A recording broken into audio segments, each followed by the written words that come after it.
Hello friends, F ഗുരു മലയാളത്തിന്റെ പുതിയ ഒരു വീഡിയോയിലേക്ക് എല്ലാവർക്കും സ്വാഗതം. 2025 ധൈര്യമായി നിക്ഷേപിക്കാം ഗോൾഡ് ETF-കളിൽ. നമസ്കാരം സുഹൃത്തുക്കളെ, ഇന്ന് നമ്മൾ സംസാരിക്കാൻ പോകുന്നത് ഇന്ത്യക്കാർക്ക് വളരെ പ്രിയപ്പെട്ട ഒരു വിഷയമാണ്. അതെ, സ്വർണം. പലരുടെയും നിക്ഷേപത്തിന്റെ മുഖ്യഭാഗമായ സ്വർണം. ഇന്ന് നമുക്ക് അതിനെക്കുറിച്ച് പുതിയൊരു കാഴ്ചപ്പാട് നൽകാൻ പോകുന്നു. സ്വർണം ഒരു നിക്ഷേപം എന്നതിലുപരി ഒരു വൈകാരികത കൂടിയാണ്. സ്വർണം എന്ന് കേൾക്കുമ്പോൾ നമ്മുടെ മനസ്സിലുണ്ടാകുന്ന ആദ്യ ചിത്രം ഒരു ആഭരണം തന്നെയായിരിക്കും. പക്ഷേ സ്വർണം ഒരു ആഭരണത്തെക്കാൾ വളരെ അപ്പുറത്തേക്ക് നീണ്ടു നിൽക്കുന്ന ഒരു നിക്ഷേപമാണ്. ഇന്ത്യൻ സമ്പദ് വ്യവസ്ഥയിൽ സ്വർണത്തിന് എത്രത്തോളം പ്രാധാന്യമുണ്ടെന്ന് നമുക്കറിയാം. വിവാഹങ്ങൾ, ആഘോഷങ്ങൾ, അനിശ്ചിതത്വം നിറഞ്ഞ കാലഘട്ടങ്ങൾ എന്നിവയിൽ സ്വർണം എപ്പോഴും ഒരു സുരക്ഷിത താവളമായിരുന്നു. ഇന്ന് സ്വർണം വാങ്ങാൻ പല വഴികളുണ്ട്. ഫിസിക്കൽ ഗോൾഡ് അഥവാ ആഭരണങ്ങൾ, ഡിജിറ്റൽ ഗോൾഡ്, സോവറിൻ ഗോൾഡ് ബോണ്ടുകൾ, ഗോൾഡ് ETFs എന്നിവ ഇതിൽ പ്രധാനമാണ്.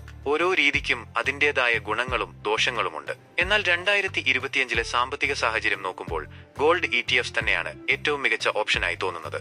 എന്താണ് ഗോൾഡ് ETF? ഗോൾഡ് ETF എന്നത് ഒരു എക്സ്ചേഞ്ചിൽ വ്യാപാരം ചെയ്യപ്പെടുന്ന സ്വർണ്ണ നിക്ഷേപ ഉപാധിയാണ്. ഓരോ യൂണിറ്റും ഏകദേശം 1 ഗ്രാം അഥവാ അതിന്റെ ഒരു ഭാഗം 24 കാരറ്റ് സ്വർണത്തിന്റെ വിലയുമായി ബന്ധിപ്പിച്ചിരിക്കും. ഇത് ഒരു മ്യൂച്വൽ ഫണ്ട് പോലെയാണ് പ്രവർത്തിക്കുന്നത്. നിങ്ങൾ ഒരു ഗോൾഡ് ETF യൂണിറ്റ് വാങ്ങുമ്പോൾ നിങ്ങൾ നേരിട്ട് സ്വർണം വാങ്ങുന്നതിന് തുല്യമാണ്. ഗോൾഡ് ETF-ന്റെ ഗുണങ്ങൾ: ഇന്റർനാഷണൽ സ്വർണ്ണ വിലയിൽ നിന്ന് പൂർണ്ണ ഗുണം. ഇന്ത്യൻ രൂപയുടെ മൂല്യം കുറയുമ്പോൾ സ്വർണത്തിന്റെ വില ഉയരും. ഇത്തരത്തിലുള്ള അവസ്ഥയിൽ ഗോൾഡ് ETF എളുപ്പത്തിൽ ട്രേഡ് ചെയ്യാമെന്നത് ഏറ്റവും വലിയ സവിശേഷതയാണ്. ചെലവുകൾ കുറവ്. ഫിസിക്കൽ ഗോൾഡ് വാങ്ങുമ്പോൾ മേക്കിംഗ് ചാർജ്, സ്റ്റോറേജ് ചാർജ് എന്നിവ നമുക്ക് അധികമായി നൽകേണ്ടി വരും. എന്നാൽ ഗോൾഡ് ETF-ന് ഇത്തരത്തിലുള്ള ചെലവുകൾ വളരെ കുറവാണ്. ലിക്വിഡിറ്റി. ഗോൾഡ് ETF എപ്പോൾ വേണമെങ്കിലും വിപണിയിൽ വിൽക്കാനോ വാങ്ങാനോ കഴിയും.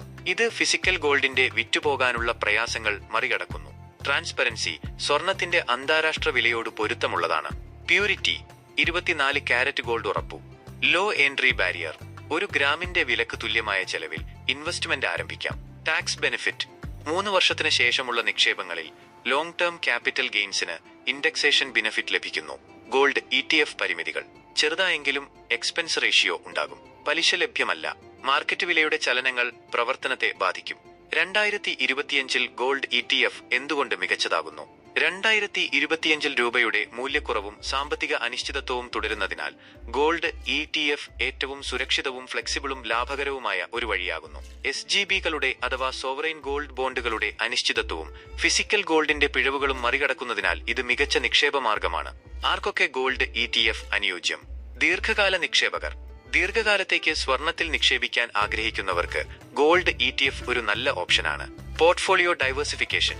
മറ്റ് നിക്ഷേപങ്ങളോടൊപ്പം സ്വർണത്തെ ഉൾപ്പെടുത്തി നിങ്ങളുടെ പോർട്ട്ഫോളിയോ ഡൈവേഴ്സിഫൈ ചെയ്യാൻ ആഗ്രഹിക്കുന്നവർക്ക് ഗോൾഡ് ETF ഒരു മികച്ച ഓപ്ഷനാണ്.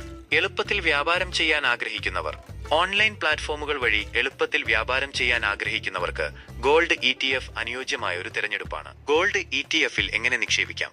ഗോൾഡ് ETF-ൽ നിക്ഷേപിക്കാൻ നിങ്ങൾക്ക് ഒരു ഡിമാറ്റ് അക്കൗണ്ടും ട്രേഡിംഗ് അക്കൗണ്ടും ആവശ്യമാണ്. നിങ്ങളുടെ ബ്രോക്കറുമായി ബന്ധപ്പെട്ട് ഒരു ഗോൾഡ് ETF ഫണ്ട് തിരഞ്ഞെടുത്ത് നിക്ഷേപം നടത്താം. സ്വർണം ഒരു നിക്ഷേപമായിരിക്കുന്നതിനപ്പുറം ഇന്ത്യൻ സംസ്കാരത്തിന്റെയും സമ്പദ് വ്യവസ്ഥയുടെയും ഒരു അവിഭാജ്യ ഭാഗമാണ്. എന്നാൽ നിക്ഷേപങ്ങൾ എടുക്കുമ്പോൾ വിവേകപൂർവ്വം തീരുമാനമെടുക്കേണ്ടത് അത്യാവശ്യമാണ്. ഗോൾഡ് ETFs നിക്ഷേപത്തിന് ഒരു മികച്ച മാർഗമാണെന്ന് തെളിയിക്കുന്നു. എന്നാൽ ഓരോ നിക്ഷേപകർക്കും അവരുടേതായ സാമ്പത്തിക ലക്ഷ്യങ്ങളും സാഹചര്യങ്ങളുമുണ്ട്. അതിനാൽ നിക്ഷേപിക്കുന്നതിന് മുമ്പ് വിശദമായ ഗവേഷണം നടത്തുകയും നിക്ഷേപ ഉപദേശം തേടുകയും ചെയ്യുക. ഈ വിവരങ്ങൾ നിങ്ങൾക്ക് ഉപകാരപ്രദമായിരുന്നു എന്ന് പ്രതീക്ഷിക്കുന്നു. നിങ്ങളുടെ നിക്ഷേപ യാത്രയിൽ ഈ വിവരങ്ങൾ നിങ്ങളെ സഹായിക്കട്ടെ. ഈ വീഡിയോ നിങ്ങൾക്ക് ഉപകാരപ്രദമായി തോന്നിയെങ്കിൽ ലൈക്ക് ചെയ്യുക, ഷെയർ ചെയ്യുക, ചാനൽ സബ്സ്ക്രൈബ് ചെയ്യുക. അടുത്ത വീഡിയോയിൽ കാണാം. നന്ദി.